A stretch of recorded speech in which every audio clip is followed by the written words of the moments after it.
السلام علیکم ورحمۃ اللہ وبرکاتہ۔ امید کرتا ہوں کہ آپ سب بخیر ہوں گے اور میری یہی دعا ہے کہ آپ ہمیشہ خیر و عافیت سے رہیں۔ آج میں آپ حضرات کے سامنے ہمارے بھائیوں اور آج میں آپ حضرات کے سامنے ایک ایسے اعتراض کو نقل کرنے جا رہا ہوں اور اس کا جواب جو ہمارے اکثر ہندو بھائیوں کی طرف سے یہ کیا جاتا ہے اور ہمارے برادران وطن کی طرف سے یہ ہم پر الزامات عائد کیے جاتے ہیں اور بار بار یہ سوال کیا جاتا ہے۔ وہ یہ سوال کرتے ہیں کہ آخر یہ غلامی یعنی کہ جسے ہم جو عبد کہتے ہیں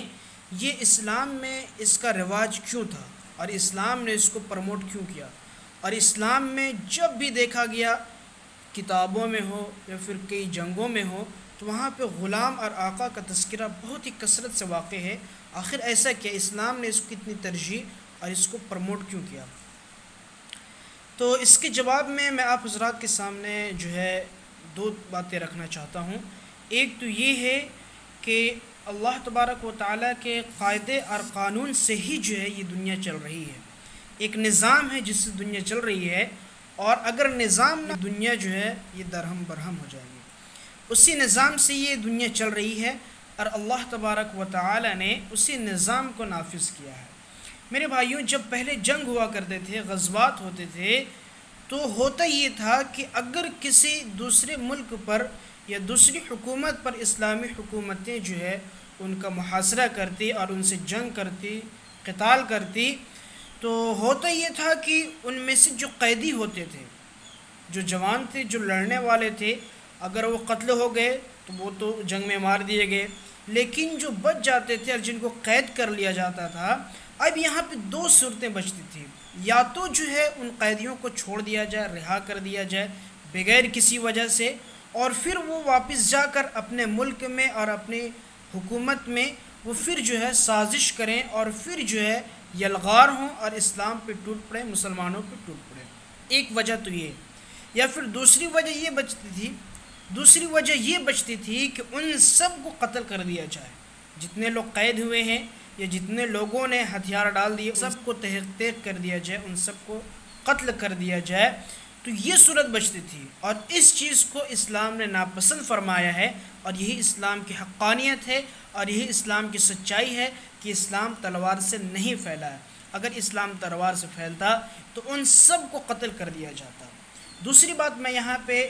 اپنے پوائنٹ آف ویو سے یہ بھی عرض کرنا چاہتا ہوں، جو ہمارے اکابرین نے بہت ہی اچھے طریقے سے بیان کیا ہے کہ ابھی کا جو قانون ہے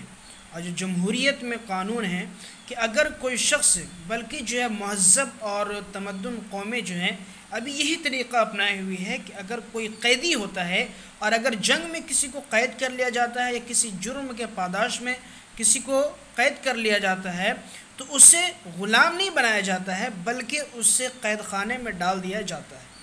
اگر قید خانے میں ڈال دیا جاتا ہے تو اس کے لیے ان کے محافظین ہوتے ہیں، اس کے رکھوالے ہوتے ہیں، اس کے لیے کھانا خرچہ ہوتا ہے، جبکہ اسلام میں جو قیدی بنا دیے جاتے تھے ان کو غلام بنا دیا جاتا تھا، اور غلامی کے ساتھ ساتھ ایسے نہیں کہ وہ کسی کالی کوٹھے میں بندھے رہتے تھے، بلکہ کھلے آسمان کے نیچے اور زمین کے اوپر جو رینگتے تھے اور اچھے سماج میں جیتے تھے، اچھے معاشرے میں جیتے تھے، علم و فنون سے اپنے آپ کو آراستہ اور پیراستہ کرتے تھے، اور جہاں تک بھی ہو آقا کی اجازت سے بہت کچھ سیکھتے تھے، اور آقا بھی جب اس سے خوش ہو جاتا تو اسے ہر کچھ سیکھنے کی اجازت دیتا تھا، تجارت کی اجازت دیتا تھا، جس سے وہ ایک اچھی زندگی گزارتے تھے۔ یعنی کہ آپ یوں کہیں کہ اگر کسی قیدی کو جنگ سے پکڑ کر لایا گیا اور اسے غلام بنایا گیا اور اسے اس طرح کے لائف اسٹائل دیے گئے تو قتل کرنے سے بہتر ہے اور سلاخوں کے پیچھے سڑانے سے بہتر ہے میرے حساب سے، جو اسلام کا ایک بہتر اور مفید نظام ہے اور سماجی نظام ہے۔ اس پر اعتراض بہت کیے جاتے ہیں، لیکن میرا خیال ہے کہ آپ حضرات کو یہ ایک جواب مل گیا ہوگا، اور یہ میرا جواب نہیں ہے بلکہ ہمارے اکابرین نے اس طرح کے جواب دیے ہیں، اور کیا خوبصورت جواب ہے۔ وآخر دعوانا الحمدللہ، السلام علیکم۔